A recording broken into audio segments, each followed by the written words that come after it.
कि एक दिन समस्त जो ब्रज की छोटी बड़ी गोपिकाएं थीं वो कार्तिक महीने में यमुना जी में स्नान करने जाती हैं।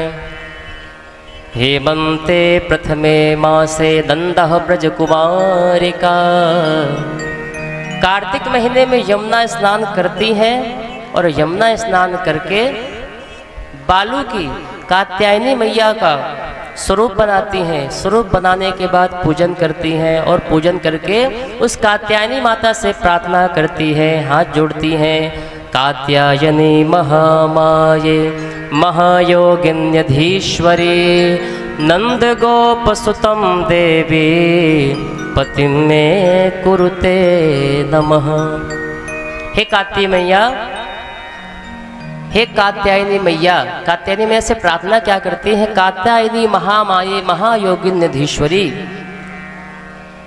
इतना कहा और नीचे की लाइन में क्या कहा? अपना भाव व्यक्त किया कि हमारे मन में क्या है। क्या है? नंद गोप सुतम देवी, जो नंद का लाला है, पति में कुरुते नमा, मुझे पति रूप में प्राप्त हो जाए। अच्छा, पूजन कर रही हैं ये ठीक है, पर एक काम क्या कर रही हैं? गलत कर रही हैं। ब्रह्म मुहूर्त में ही स्नान करने जाती हैं तो सोचती हैं कि कोई देख तो रहा नहीं है, पूरे कपड़े उतार करके वृक्ष में टांग देती हैं और स्नान करती हैं। किसी भी तीर्थ में जाएं, ये भी नियम है कि बिना वस्त्र के हमें स्नान नहीं करना चाहिए। घर में भी स्नान करें तो बिना वस्त्र के हमको स्नान नहीं करना चाहिए, क्योंकि जल के देवता का अपमान होता है। भगवान ने कहा ये सब पूजा तो कर रही हैं, पर पूजा के आड़ में इनको पता नहीं कि इनसे अपराध हो रहा है, तो चल कर के इनका ये जो अपराध हो रहा है उसे ठीक किया जाए। भगवान एक दिन विचार बनाते हैं, समस्त गोपिकाएं वस्त्रों को उतार करके स्नान करती हैं और जैसे ही स्नान करने के लिए यमुना जी में प्रवेश करती हैं, भगवान चुपके से आते हैं और वस्त्रों को इकट्ठा करके एक पेड़ के ऊपर पे चढ़ जाते हैं। गोपिकाएं जैसे ही स्नान करके बाहर आने के लिए उद्यत होती हैं, देखती हैं कि उनके वस्त्र वहाँ से गायब हो चुके हैं। बोले अरे सखी, अपने वस्त्र कहाँ गए? बोले अरे यहीं तो अभी टांगे थे, कहाँ गए? चारों तरफ देखती हैं उनके वस्त्र ही नहीं है। बड़ी बुद्धि लगा करके ध्यान से देखा कि अरे वो ऊपर देखो कोई दिख रहा है। बोले हाँ कोई दिख तो रहा है, अरे वो तो नंद का लाला कन्हैया है।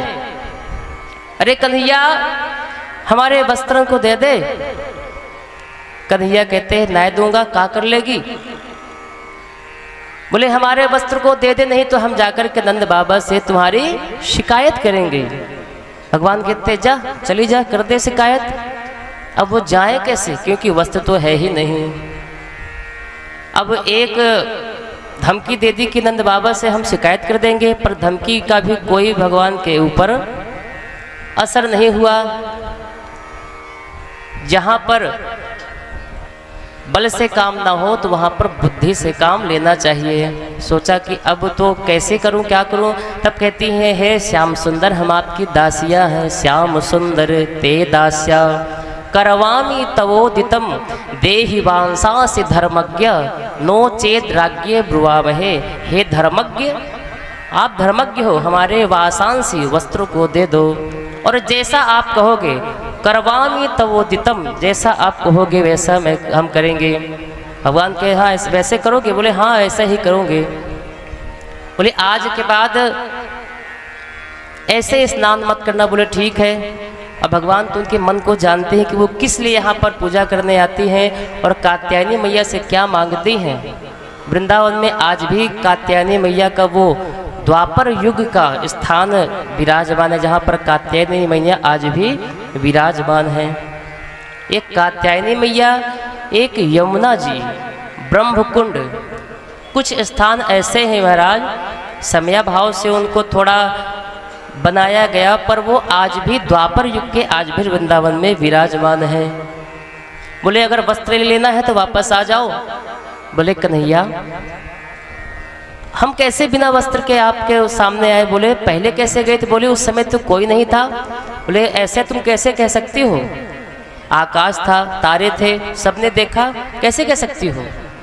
इसलिए वस्त्र चाहिए तो आप आओ। गोपिकाओं ने प्रार्थना की कि आज के बाद ऐसा नहीं होगा।